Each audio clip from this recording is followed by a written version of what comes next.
Hey, this is Navnad. We're going to do a little bit of hand analysis here. I played 3 matches with this player. This is the first hand of the first match.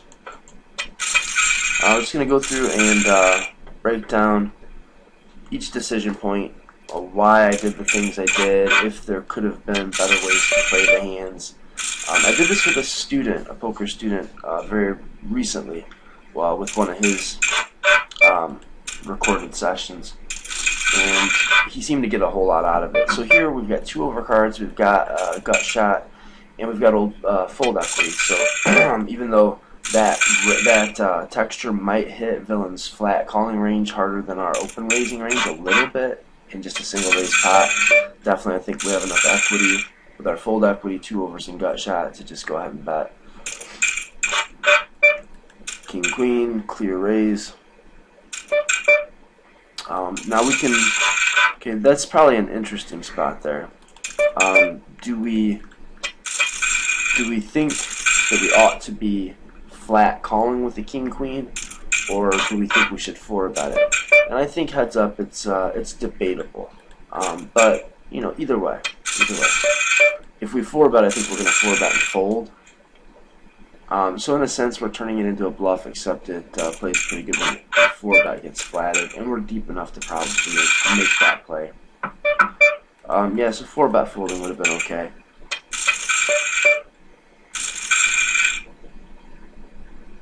Most of this has been pretty standard so far, I'd say. Jack 2 offsuit, I don't think is good enough to call. A min raise out of position. It's not even really quite good enough to use as a 3-bet bluff, in my opinion. And now here we have gut shot plus ace high, and that's a lot different because we do have showdown value, and we don't mind taking the free card. So I think that's a good spot to just check back, because we do have the ace high, which will be good some of the time. We can get it to showdown, and we've got a gut shot, and we definitely don't want to bet and get raised off of all that equity, showdown value, and draw. So checking back there, I think is good. Planning to call a turn bet, and we'll have 2 shots to improve to where we have something we can value bet. Otherwise, hoping to check back our ace high on the river. He just like stabs once on the turn. 7-5 offsuit is almost good enough to call a raise with, so I think that's a perfect hand to use as a light 3-bet. If it gets flatted, it's not the end of the world. You've probably got 2 live cards. It flops okay.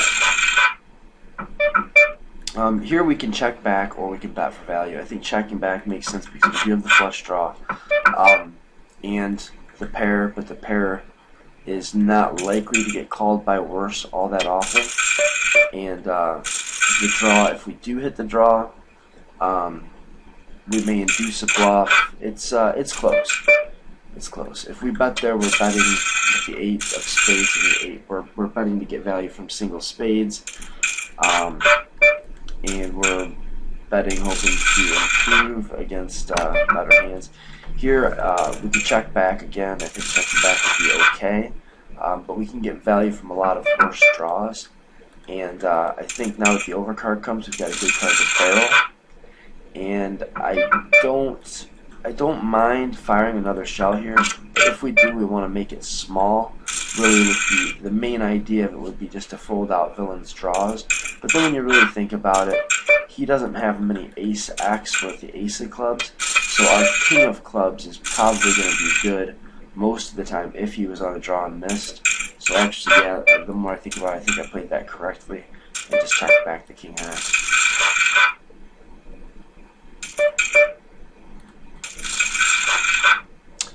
And it's an interesting spot.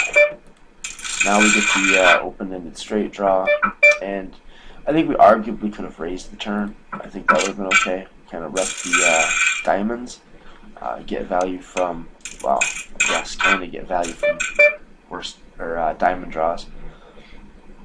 But floating twice in position with the draws and the pair is fine too.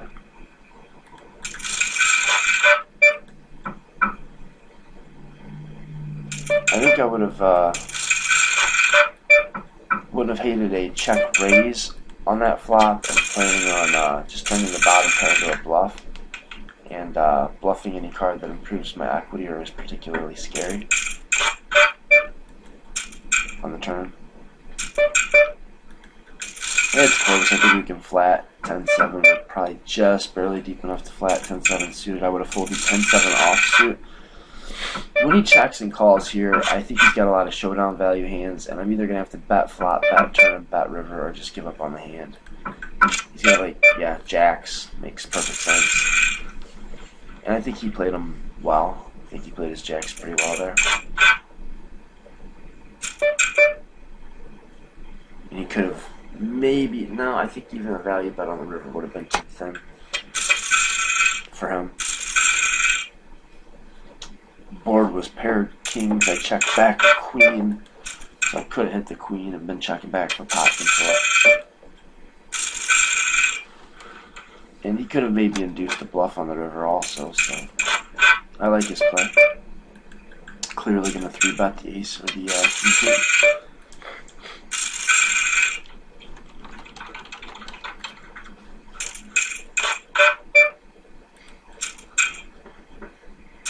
I do like to blow a little smoke every once in a while and tell people that they're playing well.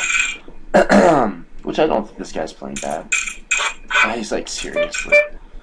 He's probably used to just getting trolled because people are jerks on in the chat box. But I like to do that because if you really feel like you have an edge on your opponent, very often you can get them to rematch you, once or twice just by engaging in some friendly conversation with them.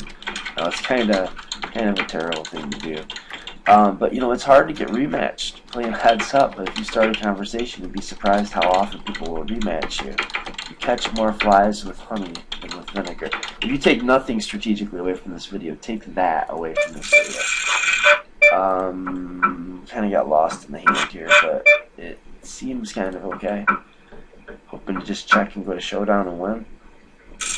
And that's what happens, yay.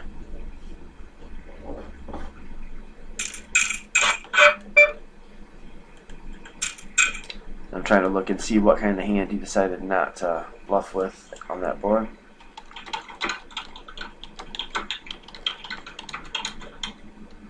Well, I'm just loading them up.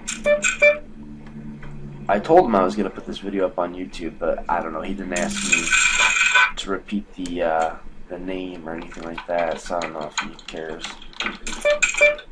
or will be watching. If it's you, post a comment in the comment box. Like to rap with you. Okay, we've got a what? Did we get 3-bet here? What happened? In any case, I think we can call in position. If I was out of position, I'd prefer a check raise. Here, if he checks the turn, then we need to bet here. Especially if we're engaged in conversation, it's less likely he's going to do anything funny. He's probably just going to give up if he doesn't have it.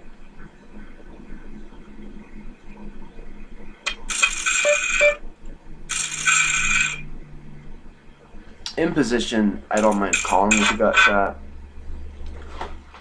Because, I mean, I'm going to play a lot of my big hands that way in position. Out of position, I'm a little bit more likely to check raise. And, when you're out of position, if you're trying to bluff, if you're going to, like, semi-bluff, there's no guarantee that if you check and call with a gut shot that you're going to get a chance to check raise the turn. And if he checks the turn back and you bluff the river, he may be checking back and just trying to call one more time. It's harder to get it through, get the bluff through, the bluff part of it through, out of position. Well, everything's harder out of position. So here, I mean, you can flat call. There's not a big problem with it. But I think I like a check raise here a bit better. A check call would be fine, hoping that if he checks the turn back, we can blast the river. But standard for me is to check raise gut shots, and this is the problem with that, of course. It's one of the problems with it. Sometimes he just groups it in. Oh, this is an open-ended straight draw, I'm sorry. Yeah, I mean, then definitely check raising. And I suppose we're probably just going to have to call here, right? We've got an overcard against second pair, and we've got an open-ended straight draw, and we got there. that was game number 1. And I think we'll wrap this up here. Yeah. So we'll start with the second game in the second video. Until then, good quote luck, end quote.